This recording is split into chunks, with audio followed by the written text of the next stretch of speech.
오늘은 함께함이 행복입니다. 함께함이 행복입니다 라는 제목의 25번째 말씀 증거하도록 하겠습니다. 우리는 지난주에요, 다음 세대에게 복음 메시지를 전하는 것이 얼마나 소중한 일인가 하는 말씀을 나눴습니다. 한번 보여주시죠.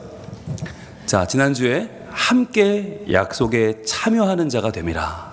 과연 어떻게 하면 우리가 약속에 참여하는 자가 되는가? 약속은 미래잖아요. 그런데 미래에 있는 일을 지금으로 땡겨오는 거예요. 그래서 약속만 받아도 지금부터 기쁘고 지금부터 행복하고 지금부터 즐거운 것이 약속이잖아요. 그래서 우리가 장차 일어날 일을 우리 자녀와 함께 지금부터 기뻐하는 것, 그래서 우리 가정이 하나님의 은혜로 점점 차오르는 것이 바로 함께 약속에 참여하는 것이다 라고 했습니다. 그러면서 우리가 약속에 참여했던 한 인물을 봤어요. 바로 그 인물이 여호수아였는데, 하나님이 아브라함에게 주신 그 꿈이 모세를 지나서 여호수아 때 직접 이루어지는데, 바로 가나안 땅, 험악한 땅에 들어가서 그 땅을 취하는 거죠. 여리고성이 무너지고요, 숱한 아낙 자손들이 쓰러지는데 이건 정말 불가능한 승리를 거두는 거예요. 어떻게 이럴 수 있을까? 자, 그런데 그렇게 승승장구했던 여호수아지만 중요한 건 그의 사후에 일어난 일이라고 했어요. 백성이 여호수아가 사는 날 동안에는, 그리고 그와 함께했던 장로들, 이스라엘을 위해서 행하신 하나님의 놀라운 일을 본 자들이 사는 날 동안에는 여호와를 잘 섬겼는데, 중요한 건 그들이 세상을 떠나고 난 다음에 다른 세대가 일어났다라고 했죠. 다른 세대, 그들은 여호와를 알지도 못하고 여호와의 행하신 일도 알지 못했다. 그러니까 여러분, 다음 세대와 다른 세대는 하나 차이인데 뭐냐? 여호와를 알면 다음 세대고 여호와를 알지 못하면 다른 세대가 되는 거예요. 과연 우리의 아이들이 우리보다 더, 아니 우리만큼, 우리 이상의 믿음을 가지고 하나님을 잘 알고 섬기는 다음 세대가 될 거냐, 아니면 하나님이 누구죠? 전 모르겠는데요? 라고 하는 다른 세대가 될 거냐. 여러분, 여기에 대해 초점을 맞추고 지난주 말씀 나눴는데 바로 다른 세대. 지금 많은 시대적인 우리는 변화를 겪고 있다고 했어요. 우리가 70년대만 해도 한 해 100만 명씩 태어나던 아이들이 점점 줄어들더니 이제는 27만 명 수준으로 떨어졌다. 이제는 아이들이 품귀 현상이라고 했죠. 뭐 전도를 할래도, 교회 불러올래도 애들이 없어요. 자, 이런 시대에 어떻게 하면 우리가 다음 세대에게 복음을 전할 수 있을까? 주 5일 근무제. 이전에는 주일은 주일이었는데 이제는 금요일 오후만 되면 주말로 바뀌어버리고 토요일, 주일까지 연결돼서 주일이 사라진 시대가 된 이 상황에서 어떻게 하면 좋을까? 그러면서 우리에게는 건강의 위협이 본격적으로 찾아오면서 사스, 메르스를 넘어서 미세먼지, 코로나19까지 이제는 교회에 나오지 않아도 되는, 공식적으로 양해가 되는 세대를 우리는 맞이하게 되었다. 자, 그런데 이러한 것을 우리가 다 이겨왔어요. 그런데 이제 만난 우리의 또 하나의 이것을 뛰어넘는 위협이 있다고 했죠. 바로 그것은 부모라고 했습니다. 이 시대를 살아가는 부모들. 자, 전 세대 부모와 어떻게 달라요? 전 세대 5060 부모님들은 자녀가 정말 중요했고 나보다 더 중요했고 헌신했고 솔선수범했고 교사들을 존중하는 세대였다고 한다면, 지금 세대, 그 자녀 세대는 8090 부모들은 전혀 달라요. 이제는 나도 충분히 공부했고 나도 충분히 누려야 되고 내가 중요해지는 거죠. 그리고 아이들은 신앙교육 잘 안 시켜요. 그냥 방치하면서 교회 위임해버리고, 그러면서도 당당히 요구하는, 즉 나는 안 하면서 목소리는 큰 세대가 지금 부모 세대예요. 그러니까 교회 학교 하기가 참 쉽지 않아요. 이럴 때 우리가 어떻게 해야 되는가? 믿음의 중간 주자가 필요하다고 했죠. 5060 세대의 신앙을 지금 아이들에게 전해주려면 허리를 튼튼하게 해야 된다. 부모 세대가 복음으로 무장을 해야 된다. 그래서 우리가 함께 약속에 참여하는 자가 되려면, 함께 그 약속에 참여하려면 복음을 들려줘야 되는데 그것은 어렵지 않다고 했어요. 자, 복음을 지난주에 우리가 두 가지로 요약을 했거든요. 중요하니까 같이 외쳐봅니다. 시작. 하나님은 하나님이십니다. 그렇죠. 하나님이 하나님 되시면요, 사실 그 가정은 바로 섭니다. 그 교회는 바로 서요.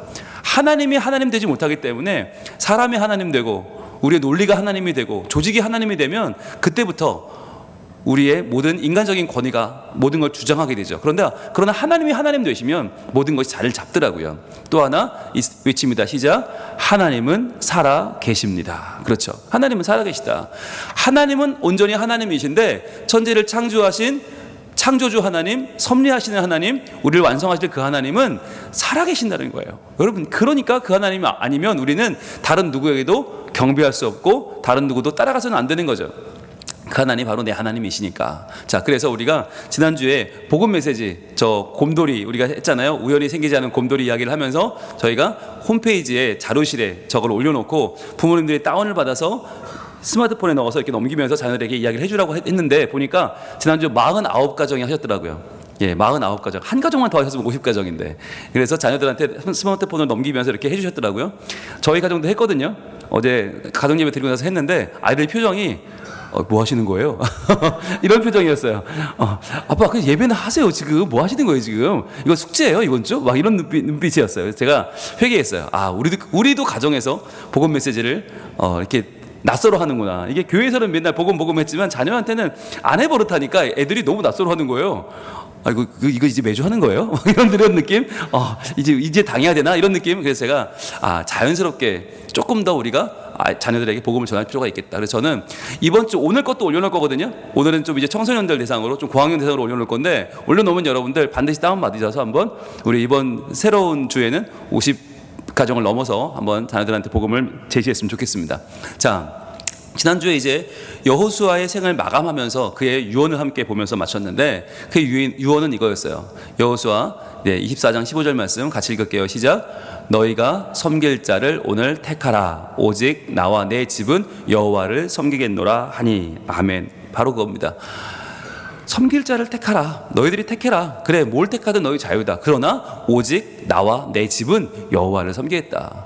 여러분, 이러한 신앙의 지조가 필요합니다. 이러한 신앙의 자존심이 필요해요.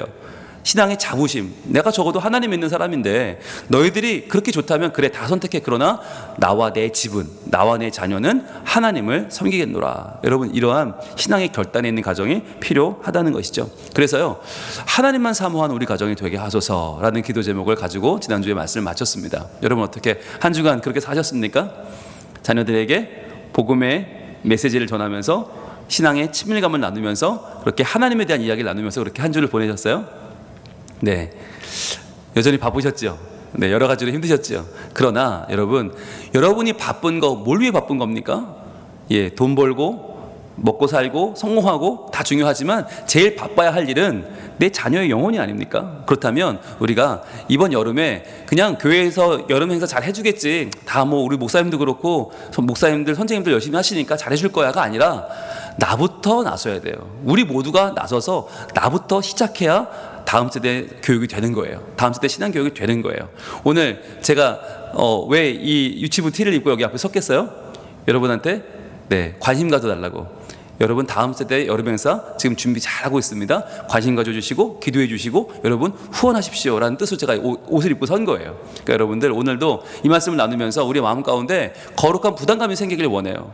내 자녀, 다음 세대에게 어떻게 하면 복음을 전할 수 있을까? 이 마음이 우리에게 가득 차기를 원하고 그 마음 가운데 하나님이 주시는 그 약속이 나도 회복시키고 나도 하나님께로 나아가게 하는 하나님의 능력이 될 줄로 믿습니다. 자, 그럼 오늘 말씀 한번 볼까요? 자, 오늘 말씀 함께 읽습니다. 시작.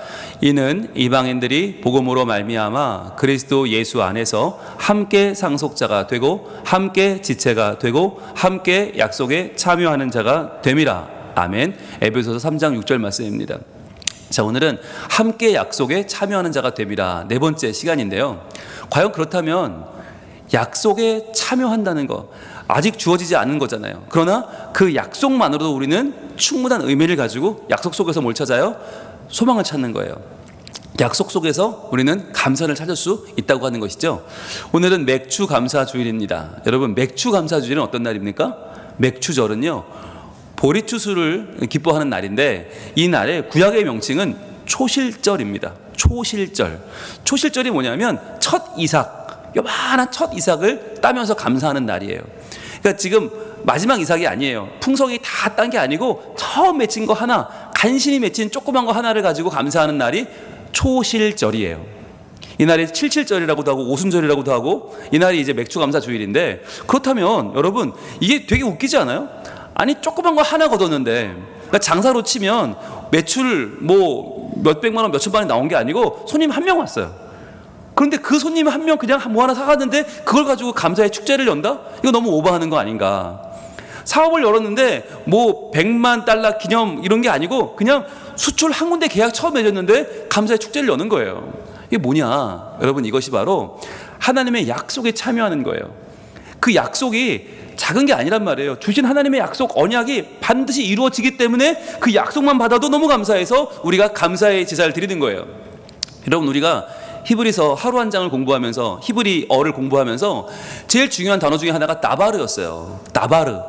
구약에 계속 나와요. 다바르가 뭐냐면 말씀인데 다바르가 또 사건이기도 해요.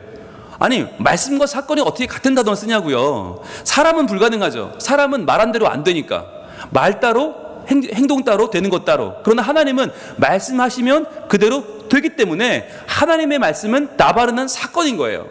말씀하셨을 뿐인데 이미 이루어진 거나 다름없어요. 그래서 우리가 맥주감사주일의 의미는 뭐냐면 아직 절반밖에 지나지 않았지만, 아직 절반이 남았지만, 그러나 하나님이 주시는 작은 약속조차도 나는 감사한다. 그 약속조차도 나는 참여하면서 진정한 하나님의 은혜를 소망한다 라고 감사하는 이 절기가 바로 맥주감사 주일인 것입니다. 자, 그래서요, 우리가 한 사람을 좀 보기 원하는데, 일본의 마스시다 고노스케라는 분이 있는데, 이분은 일본에 굉장히 존경받는 사업가입니다. 실업가입니다. 자, 이분 굉장히 성공한 분인데 방송국 기자가 찾아와서 이제 인터뷰를 하는 거예요. 그러면서 질문을 했는데, 무슨 질문을 했냐면, 회장님, 그동안 살아오시면서요, 제일 큰 복입니다. 이게 제일 큰 복입니다 할 만한 복이 있었다면 과연 그거 어떤 게 있었을까? 이 대회장님이, 이 어마어마한 사업가가 과연 복을 받았다라고 할 정도면 어느 정도 되겠어요? 뭐 세계적인 기업과 뭐 계약을 체결했다, 뭐 세계적인 뭐 정상을 만났다, 뭐 세계적인 자리에 초대됐다, 이런 게 나올 줄 알았는데, 그 고노스케는 이렇게 말합니다. 세 가지 복이 있습니다. 숨도 안 쉬고 말하는데, 첫 번째 복은요, 제가 정말 찢어지게 가난했다는 겁니다. 우리 집이 너무너무 살기 어렵다는 게 저의 첫 번째 큰 복입니다. 두 번째는요, 제가 병약한 몸으로 태어났다는 겁니다. 한 번도 저는 건강해 본 적이 없어요. 너무너무 아프고 죽을 것 같은 삶을 살았습니다. 이게 저의 큰 복이고요. 세 번째는요, 저는 초등학교도 못 나온 사람입니다. 학력이 없습니다. 저의 이 짧은 가방끈이 저의 가장 큰 복입니다. 여러분, 이해가 되세요? 아니, 저 질문을 잘못 이해하신 거 아닙니까? 가장 큰 복을 여쭤봤는데, 아니, 지금 돈 없는 것도 서럽고 몸 약한 것도 서럽고 못 배운 것도 서러운데, 이 세 가지가 지금 함께 몰려있다면 이거 뭐예요? 이거 불행 선물 세트 아니에요? 이 정도면 불행 종합 선물 세트 아닙니까? 아마 우리가 이러한 상황이라면 우리 다 아마 날마다 원망하고 불평하고 그냥 살아갈 이유가 없겠죠. 그런데 그는 왜 이렇게 말을 했을까? 여러분, 이해가 되세요? 이 기자가 너무 기가 막혀서, 아니 그게 왜 어떻게 큰 복이 됩니까? 라고 기자가 물었어요. 물었더니 그 고노스케 회장이 이렇게 말을 하더랍니다. 저는 정말 가난했기 때문에, 그 가난 때문에 부지런함을 배웠습니다. 부지런히 살지 않으면 먹고 살 수가 없었기 때문에 저는 열심히 노력했고 최선을 다했고 누구보다 열심히 살았습니다. 잠을 줄였고 더 효율적인 일을 찾아내기 시작했고 더 열심히 일해서 인정받고 많은 사람들에게 더 중요한 자리에 오르게 되었습니다. 가난이 저를 만들었기 때문에 저는 너무너무 행복한 사람입니다. 그리고요, 저는요, 늘 약을 달고 살다 보니까 건강에 대해서 관심이 많아졌어요. 그래서 어떻게 하면 건강할 수 있나, 어떻게 하면 내가 더 효율적으로 살 수 있나를 연구하고 찾다 보니까 내가 자기 관리를 할 줄 아는 사람이 되었다는 거예요. 그래서 다른 사람, 나보다 어린 사람도 다 방탕하게 살다가 일찍 죽고 일찍 생을 마치는데, 그 회장님은 그 많은 나이까지도 자기 관리를 하면서 건강하게 사업을 잘 할 수 있었다는 거예요. 건강했다면 할 수 없는 일들을 병약했기 때문에 할 수 있었다. 그러면서 세 번째, 나는 초등학교도 못 나온 사람이기 때문에 공부라고는 해본 적이 없어요. 그러니까 어떻게? 너무너무 겸손해진 거예요. 그래서 내가 만나는 모든 사람들에게, 아, 저 사람에게 뭘 배워야 되나? 아, 저 사람의 장점은 뭔가? 아, 저 사람은 어디가 훌륭한가? 라고 하면서 한 사람 한 사람에게 다 배우려고 노력을 했다는 거예요. 그러니까 남들은 무시하는 사람을 만나도 이 사람은 뭔가를 얻어내는 거죠. 아, 저 사람에게도 배울 것이 분명히 있을 거야. 그러면서 참아내고 견뎌내는 가운데 많은 지혜를 얻을 수 있었고, 또 모든 사람과 다 잘 지낼 수 있었어요. 왜? 다 나에게는 존경스러운 사람이고 다 나에게는 위대한 사람은 가치 있는 사람이니까 자기가 부리는 부하 직원도 얼마나 잘 대해주고 얼마나 배우려고 노력하는지 모두가 손꼽는 인격적인 훌륭한 사업가가 된 것입니다. 그래서 이분이 하는 얘기가 그래요. 화로다 내 삶이여 했던 많은 것들이 배우지 못한 것, 갖지 못한 것, 건강하지 못한 것, 이 모든 것이 화라고 생각했는데 이 많은 것들이 나에게 허락된 복이었다는 걸 그렇게 알게 됐습니다 라는 고백을 이분이 했다는 거예요. 여러분 어떠세요? 여러분 만약에 지금 기자가 찾아와서 여러분한테 이 마이크를 대면서 당신이 받았던 가장 큰 복이 있다면 무엇입니까? 라고 물어보면 여러분 뭐라고 하시겠어요? 가장 큰 복, 제일 큰 복 뭐라고 하시겠어요? 아마 우리도 내가 좋은 부모 만난 거, 좋은 친구 만난 거, 좋은 아내 남편 만난 거, 좋은 아이들 만난 거, 뭐 이런 얘기 하지 않겠어요? 아니면 내가 그때 그 대학 들어간 거, 그 직장에 내가 합격한 거, 내가 그 계약 따낸 거. 여러분 그런데 그게 우리에게 복이 아니고요. 도리어 우리의 진짜 복은 뭐냐? 내게 주어진 결핍이 복이었다는 거예요. 내게 주어진 아픔이 복이었고 내가 견뎌낼 수밖에 없었던 그 시간들이 내게는 복이었다라는 것이 이 인생의 지혜라는 거예요. 여러분 돌이켜보면 결핍이 사람을 만든다는 것은 너무나 정확한 말 아닙니까? 여러분 저는요 어렸을 때 참 어렵게 살았어요. 여러 번 고백했지만 정말 너무너무 먹고 살 게 없었어요. 너무너무 힘들었어요. 그런데 문제는 뭐냐면 연애를 하고 결혼을 하는데 똑같은 집을 만난 거예요. 좀 서로 안 본 게 있어요. 다 봤는데 돈을 안 봤어요. 돈을 안 봤어. 그래가지고 서로가 어려웠어요. 힘들었어요. 그러다 보니까 저희가 부모님 덕을 본다는 건 상상을 못하는 상황이었어요. 저희 집이 더 어려웠죠. 물론 더 힘들었는데 그러다 보니까 이 힘든 부교육자 생활을 하면서 여러분 그냥 교회에서 사례만 받아가지고는 애들 키우랴 부모님 모시랴 살림을 할 수가 없는 거예요. 그래서 어떻게 살았냐면 주어지는 모든 일거리를 다 했어요. 정말 가리지 않고 모든 아르바이트를 다 했어요. 그러다 보니까 원고를 쓰라면 쓰고 노래를 만들려면 만들고 어디 가서 강의를 하려면 하고 그것도 저 먼데 서울에서 사는데 저 땅끝 저 지방에서 강의하러 오라 그러면 그거 정말 가고 싶지 않거든요. 3시간 반 4시간 가서 1시간 강의하고 다시 4시간 반은 와야 돼. 이런 일정. 그러고도 기름값보다 조금 더한 돈 받으면서 거길 가야 되는, 정말 누구라도 가기 싫은 곳을 가야 되는 거예요. 안 가면 당장 내일 먹을 게 없으니까. 그래서 저희들이 부교육자 시절에 정말 열심히 일했거든요. 정말 손에 닳도록 일하고 목이 터져라 일하고 교회 안에서도 일이 있으면 습관이 된 거예요. 먼저 그 일을 맡고. 그래서 강의도 하루에 2번, 3번, 4번씩 강의하는 게 몸에 익을 정도로. 그래서 누구든지 이 강의 누가 하려고 하면 제가 하겠습니다. 이게 습관이 된 거예요. 정말 작은 강의료 때문에 먼 길을 다니며 강의를 열심히 하고 그러다 보니까 여러분 어떻게 됐냐면 맨날 모르는 사람들 앞에서 강의를 하는 거예요. 모르는 분들 앞에서 처음 가는 데서 설교를 하는 거예요. 그러니 얼마나 힘들겠냐고요. 그 나이도 어렸던 전도사 부목사가 그 처음 보는 장소 가서 열심히 하는데 참 많이 힘들었어요. 정말 힘들었어요. 그런데 여러분 그러다가 제가 2015년도에 성민교회 부름을 받고 설교를 하러 왔잖아요. 여러분 기억나세요? 2015년도 5월에 제가 수요예배 설교를 하러 처음 왔어요. 소위 선보기를 하러 온 거죠. 여러분 그때 왔는데 왔을 때 저도 떨리죠. 앞으로 담임 목회를 할 교회인데 얼마나 떨려요. 그날 여러분 기억나십니까? 여기 굉장히 많이 오셨어요. 한 3만 명 오신 것 같아. 진짜 새로 담임 목사가 온다니까 과연 궁금하신 거죠. 과연 어떤 사람이 오나 얼굴 한번 보자 그래가지고 그냥 정말 입추 여지가 없이 딱 들어찼는데 와 그날 제가 섰잖아요. 얼마나 떨리던지. 야 이거 숨이 막힐 정도였어요. 야 이거 설교 못하면 어떡하지? 너무너무 떨리는데 놀라운 건 여기 서서 딱 섰는데 입이 저절로 탁 트이면서 말씀이 시작되는데요. 저도 모르게 말씀이 나와요. 근데 사람들 눈빛이 점점 더 커지면서 처음에는 인물을 보신 거지. 처음에 인물을 보고 괜찮을까 했는데 입이 열리면서 말씀이 나오기 시작하는데 말씀이 너무 막 빨려들면서 스포지처럼 말씀이 쫙 들어가는데요. 와 끝나면서 기도하겠습니다. 그런데 분위기가 아멘 이렇게 들렸어요. 됐다 이렇게 들렸어요. 됐다. 야 얼마나 그날 정말 마음이 놓이고 얼마나 좋든지요. 그날 이렇게 내려갔는데 다들 들려오는 그 음성들이 반응이 너무너무 정말 뿌듯하고 너무 행복하고 너무너무 좋았어요. 자 그날 제가 서울을 올라가면서 그런 생각을 했어요. 지금까지 내가 왜 그렇게 힘들게 살았나, 왜 그렇게 맨날 지방 가서 힘들게 가서 그 사람들 앞에서 설교하고 강의하고 정말 그 남모르는 곳에 왜 고생했나? 아, 오늘을 위해 그랬구나.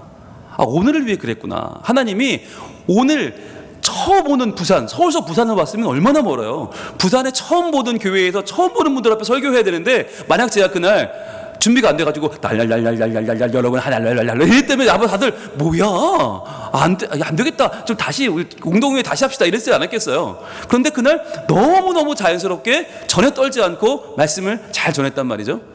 보니까 하나님이 저를 훈련시키셨구나. 이날을 위한 거였구나. 여러분, 제가 처음에 와서 설교하는데 많은 분들이 저한테 그걸 물어보세요. 목사님, 왜 목사님은 설교 원고를 안 봐요? 왜 원고를 안 봐요, 목사님은? 여러분, 저도 원고 열심히 써서 올라와요. 그런데 왜 안 볼까요? 그만큼 훈련이 된 거예요. 그만큼 이제 원고를 안 보고도 여러분 한 분 한 분을 주목하면서 아이 컨택하면서 설교하는 게 이제는 너무너무 훈련이 많이 돼서 웬만한 목사님보다 몇 배 설교를 더 많이 했으니까, 몇 배 강의를 더 많이 했으니까 처음 보는 분들에게 어떻게 하면 복음을 더 잘 전할 수 있을지를 누구보다 몸에 배게 훈련을 한 거예요. 그러다 보니까 하나님이 저를 쓰셔서 지금 여러분들에게 지금 이렇게 눈을 바라보면서 말씀을 전할 수 있도록 해주신 거예요. 돌아보면 너무너무 힘들었던 우리의 젊은 날들이 지금을 위하여서 하나님은 다 복이 되게 하셨구나. 그때 제가 살만했으면, 그때 저희 집이 살만했고 만약 처가가 살만했다면 네, 그래서 홍목사 걱정하지 마, 내가 교회 하나 차려줄게, 뭐 이런 처가였다면 여러분, 저는 아마 그냥 적당히 그냥 성경 연구 적당히 하고 설교했을 거예요. 여러분, 그게 어디였더라 뭐 이랬을 거예요. 근데 아무것도 없으니까 노력하지 않으면 안 됐고, 정말 하나님만 바라보지 않으면 안 됐고, 최선을 다하지 않으면 안 되는 상황이었기 때문에 노력한 결과가 지금의 저를 만들어 준 거예요. 그래서 저는 하나님은 우리의 결핍을 사용하시는 분이다. 하나님은 우리의 눈물도 사용하시고 아픔도 사용하시는 분이다. 여러분, 그때 제가 얼마나 힘들었냐면 운전하다가 그냥 이러다 그냥 콱 벽에 받아서 죽으면 좋겠다 이런 생각까지 했었어요. 너무 힘드니까. 이렇게 살아야 되나? 너무너무 괴로운 거예요. 여러분, 그렇게 설교하고 집에 오면 집에 오기가 싫어요. 집에 가면 또 애들 봐야 돼. 얼마나 힘들어요. 하루 종일 죽어라 일하고 집에 오면 또 애들과 시달릴 생각을 하면 너무너무 힘든 거예요. 그래서 정말 마음이 그렇게 어려웠는데 하나님은 지금 그때의 어려움을 은혜로 바꿔주셔서 지금 하나님의 사랑을 이렇게 많이 받고 있고, 이렇게 여러분과 함께 하나님의 약속에 참여하고 있지 않습니까? 우리 함께 외쳐보겠습니다. 띄워주시죠. 자, 함께 외칩니다. 시작. 그것도 하나님의 복입니다. 아멘. 여러분, 이게 복음이에요. 복음은 뭐냐? 주신 것만 복이 아니에요. 주시지 않은 것도 복이고, 때로는 모자란 것도 복이고, 때로는 안 주신 것, 부족한 거, 없는 거, 도무지 찾을 수 없는 것도 복이에요. 왜? 하나님은 그것조차도 우리에게 하나님의 선으로 바꾸시는 하나님이시기 때문입니다. 자, 그것도 하나님의 복입니다. 또 두 번째 외칩니다. 시작. 하나님의 은혜입니다. 아멘. 그렇습니다. 하나님의 은혜예요. 여러분, 내가 지금 처한 모든 것들 다 하나님 은혜고요. 지금 내가 만나는 모든 사람들, 그 사람만 안 만났으면 좋겠다. 아니요. 그 사람 때문에 내가 성장하고요. 그 사람 때문에 내가 하나님께 더 간구하게 돼요. 그것도 하나님의 은혜예요. 왜 그런가? 오늘 하나님의 말씀 한번 주목하게 보기 원하는데, 디모데전서 4장 4절과 5절입니다. 시작. 하나님께서 지으신 모든 것이 선함에 감사함으로 받으면 버릴 것이 없나니 말씀과 기도로 거룩하여 짐이라. 아멘. 그렇습니다. 하나님이 지으신 모든 것이 선하대요. 가난했던 어린 시절 선한 것이었고요. 힘들고 어려웠던, 병들었던 어린 시절 선한 것이었고요. 배우지 못한 날들 다 선한 것이었고요. 왜요? 감사함으로 받으면 버릴 것이 없기 때문에. 불평과 원망으로 받으면 쓸 것이 없지만 감사함으로 받으면 버릴 것이 없대요. 왜요? 말씀하고 기도, 말씀과 기도, 말씀과 기도, 말씀과 기도로 점점 더 우리의 인생이 거룩하여진다는 거예요. 우리의 연약한 인생이 약함 때문에 더 말씀 붙잡게 되고 힘들어 더 기도하게 되면 그 말씀과 기도는 점점 우리를 거룩하게 만들어 하나님의 성품을 가진 자로, 하나님의 약속에 참여하는 자로 만들어 준다는 것입니다. 그래서 이게 얼마나 우리에겐 중요한 약속인지 몰라요. 여러분, 하나님이 지으신 모든 것은 선할 수밖에 없어요. 하나님은 선하시기 때문에. 좋았더라 하셨던 그 선한 것들을 우리가 감사하지 않으면 받을 것이 없어요. 그러나 감사함으로 받으면 버릴 것이 없다. 말씀과 기도로 거룩하여 짐이라. 우리 이 기도 제목을 함께 외치기 원합니다. 시작. 주님, 우리와 우리 자녀의 아픔을 거룩한 약속과 꿈으로 바꾸어 주소서. 아멘. 그렇습니다. 하나님, 우리가 아파요. 그런데요, 하나님은 어떤 분이냐? 이 아픔을 걷어가는 분이 아니에요. 아픔을 멈추는 분이 아니에요. 다만 이 아픔 속에서 우리를 연단시키는 분이에요. 이 아픔 속에 우리가 견뎌낼 힘을 주시는 분이고, 이 아픔을 견뎠을 때 더 하나님의 거룩하심을 닮아가는 주의 자녀로 우리를 만들어가는 분이 하나님이세요. 거룩한 약속을 붙잡게 하여 주옵소서. 그 약속에 참여하는 자 되게 하시고 꿈꾸는 자 되게 하여 주시옵소서. 그래서 주가 일하실 때에, 주님이 내 앞에 가서 일하시고 내 척박한 인생 가운데 찾아오셔서 일하실 때에 우리의 고난이 감사로 바뀌는 맥주 감사주일이 되게 하여 주시옵소서. 여러분, 이 놀라운 하나님의 은혜가 우리의 삶 가운데 찾아오시고 이루어지고 하나님의 은혜로 우리 삶이 역전되는 은혜가 우리에게 임할 줄로 믿습니다. 찬양하겠습니다.